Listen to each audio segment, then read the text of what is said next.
Assalamualaikum warahmatullahi wabarakatuh. Sahabat Islam, inilah kisah permulaan dakwah Nabi Muhammad Sallallahu Alaihi Wasallam.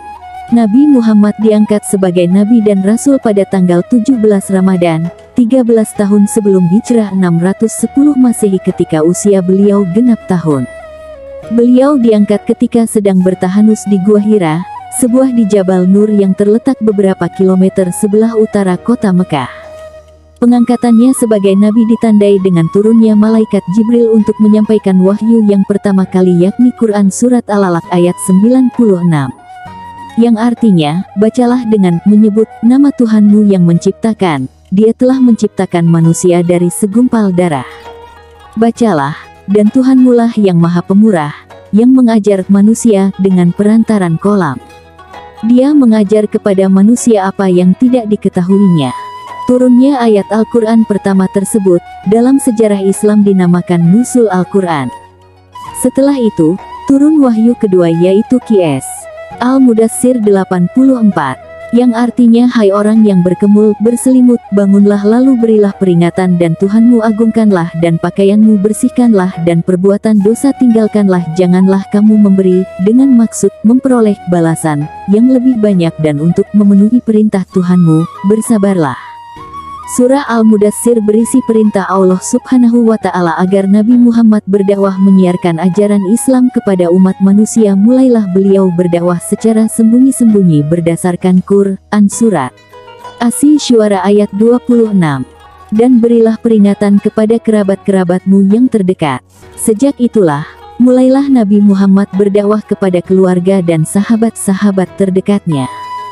Beliau menjadikan rumah Al-Arkam bin Abil Arkam sebagai pusat kegiatan dakwahnya. Pada periode awal, kerabat Nabi yang menerima dakwahnya antara lain istrinya, Siti Khadijah, sebagai wanita pertama yang masuk Islam. Lalu sepupunya, Ali bin Abi Thalib, sebagai orang yang pertama masuk Islam dari anak budaknya, Zaid bin Haritsah, sebagai orang pertama masuk Islam dari golongan hamba sahaya. Dan sahabatnya, Abu Bakar Siddiq, sebagai orang yang pertama masuk Islam dari laki-laki dewasa. Selain itu, ada dua paman Nabi Muhammad yang menolak dakwah Nabi, yaitu Abu Talib dan Abu Lahab.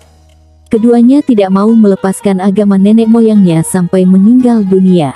Tapi keduanya memiliki sikap yang berbeda terhadap dakwah Nabi. Abu Talib membiarkan Nabi Muhammad SAW menyebarkan dakwahnya, bahkan melindunginya dari gangguan dan ancaman pembesar-pembesar Quraisy. Sedangkan Abu Lahab sangat menentang dakwah Nabi, bahkan mengancam dan berniat membunuh Nabi Muhammad. Allah mengabadikan cerita Abu Lahab di surat Al-Lahab. Selama 3 tahun Nabi Muhammad Sallallahu Alaihi Wasallam berdakwah secara sembunyi-sembunyi, kemudian turunlah Quran Surat Al-Hijr ayat 15 yang memerintahkan berdakwah secara terang-terangan. Yang artinya, maka sampaikanlah olehmu secara terang-terangan segala apa yang diperintahkan kepadamu, dan berpalinglah dari orang-orang yang musyrik. Nabi Muhammad Sallallahu Alaihi Wasallam berdakwah secara terang-terangan ke seluruh lapisan masyarakat, baik golongan bangsawan maupun budak serta negeri-negeri lain. Dilakukan pertama kali di Bukit Safa. Ketika itu, pamannya, Abu Lahab sangat menentang keras dakwah Nabi. Peristiwa tersebut diabadikan dengan surat Al-Lahab. Nabi Muhammad menerima wahyu dari Allah yang turun secara berangsur-angsur. Selama 13 tahun di Makkah 610 sampai 622 Masehi, Nabi Muhammad menerima 4726 ayat yang meliputi 89 surat. Surat-surat yang diturunkan selama Nabi Muhammad di Mekah dinamakan surat Makkiyah. 1. Mengajarkan ketauhidan. 2. Kondisi masyarakat Mekah yang menyembah berhala. 3. Menegaskan hari kiamat sebagai hari pembalasan. 4. Merubah perilaku masyarakat jahiliyah. 5. Mengangkat dan melindungi hak asasi manusia. Respon masyarakat Mekah terhadap dakwah Nabi Muhammad Sallallahu Alaihi Wasallam. Pada umumnya orang kafir Quraisy tidak senang menerima kehadiran Islam di tengah-tengah kehidupan mereka. Para tokoh masyarakatnya mulai menyebarkan isu yang tidak benar mengenai ajaran yang dibawa Nabi Muhammad Sallallahu Alaihi Wasallam, sehingga banyak masyarakat yang terpengaruh oleh isu-isu yang menimbulkan fitnah tersebut. Salah seorang tokoh masyarakat Quraisy yang selalu menghalangi gerakan dakwah Nabi Muhammad SAW adalah Abu Lahab. Ia mulai menghasut masyarakat Arab Quraisy supaya membenci Nabi Muhammad dan Islam. Bahkan Abu Talib, paman Nabi yang memelihara dan mengasuhnya sejak kecil, juga dihasut untuk melarang Nabi Muhammad agar tidak menyebarkan ajaran Islam. Ia mendapat ancaman dan dipaksa untuk memenuhi keinginan masyarakat Quraisy tersebut. Pada suatu ketika, Abu Talib membujuk Nabi Muhammad SAW agar bersedia menghentikan kegiatan dakwahnya karena banyak tokoh masyarakat Quraisy yang mengancamnya bila ia tidak berhasil membujuk Nabi Muhammad SAW untuk menghentikan dakwahnya. Namun permohonan pamannya itu tidak dikabulkan, bahkan ia berkata tegas, "Wahai pamanku, demi Allah, sekiranya matahari diletakkan di sebelah kananku, dan bulan di sebelah kiriku supaya aku berhenti berdakwah, pasti aku tidak akan mau berhenti berdakwah sampai Allah memberiku kemenangan atau aku binasa dalam perjuangan." Mendengar perkataan dan tekad bulat Nabi Muhammad untuk terus berjuang, Abu Talib tidak bisa berbuat banyak kecuali menyerahkan sepenuhnya kepada Nabi Muhammad SAW. Hanya saja ia berpesan agar waspada dalam menyebarkan dakwah Islam dan berusaha menghindari ancaman masyarakat Quraisy. Orang-orang Quraisy tidak berani berhadapan dengan Muhammad untuk memintanya agar meninggalkan kegiatan dakwah karena mereka masih memandang posisi sosial pamannya, yaitu Abu Talib. Tetapi mereka berani mengambil tindakan terhadap keluarga dan para sahabat Nabi. Melihat usaha pendekatan Abu Talib gagal dan agama Islam terus memperoleh pengikut, Abu Jahal dan Abu Sufyan mendatangi Abu Talib kembali sambil mengancam. Mereka berkata, "Hai Abu Talib, kamu sudah tua, kamu harus menjaga dirimu, jangan membela Muhammad, kalau hal itu dilakukan terus maka keluarga kita akan pecah." Tetapi ancaman itu juga tidak berhasil. Hal itu disebabkan karena tekad kuat Nabi Muhammad sudah bulat untuk terus melaksanakan dakwah Islam kepada masyarakat Makkah meskipun ia harus bertaruh nyawa. Gagal melakukan pendekatan melalui jalur kekeluargaan, akhirnya pemimpin masyarakat Quraisy lainnya menjumpai Abu Talib untuk membujuknya agar bisa menghentikan dakwah keponakannya itu. Kali ini bukan ancaman yang diberikan, melainkan tawaran. Ia menawarkan seorang pemuda tampan bernama Amrah ibnu Walid yang usianya sebaya dengan Nabi Muhammad. Lalu mereka berkata, "Hai Abu Talib, Muhammad saya tukarkan dengan pemuda ini. Peliharalah orang ini dan serahkan Muhammad kepada kami untuk kami bunuh." Mendengar ancaman dan tekanan itu, Abu Talib menjawab dengan suara lantang, "Hai orang kasar, silakan dan berbuatlah sesukamu.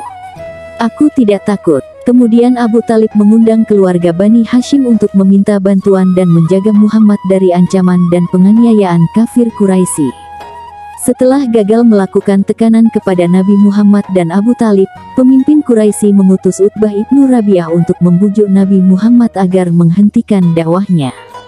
Untuk itu, ia menawarkan beberapa pilihan kepada Nabi Muhammad lalu ia berkata, "Hai Muhammad, bila kamu menginginkan harta kekayaan, saya sanggup menyediakan untukmu. Bila kamu menginginkan pangkat yang tinggi, saya sanggup mengangkatmu menjadi raja, dan jika kamu menginginkan wanita cantik saya sanggup mencarikannya untukmu. Tetapi dengan syarat kamu mau menghentikan kegiatan dakwahmu."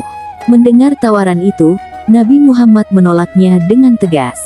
Lalu Nabi Muhammad membaca ayat-ayat Al-Quran. Utbah tertunduk malu dan hati kecilnya membenarkan ajaran Nabi Muhammad. Kemudian ia kembali ke kaumnya dan menceritakan apa yang baru saja dialaminya. Kemudian ia menganjurkan kepada masyarakat Quraisy dan kawan-kawan untuk menerima ajakan Muhammad. Mereka yang tidak senang dengan ajakan Nabi Muhammad terus berusaha mengganggu dan merintangi dakwah Nabi dengan berbagai cara, termasuk penyiksaan dan pembunuhan.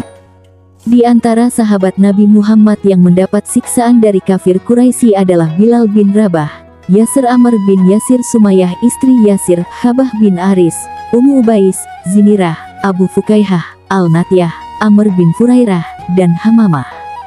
Mereka menerima siksaan di luar batas peri kemanusiaan, misalnya dipukul, dicambuk, tidak diberi makan dan minum.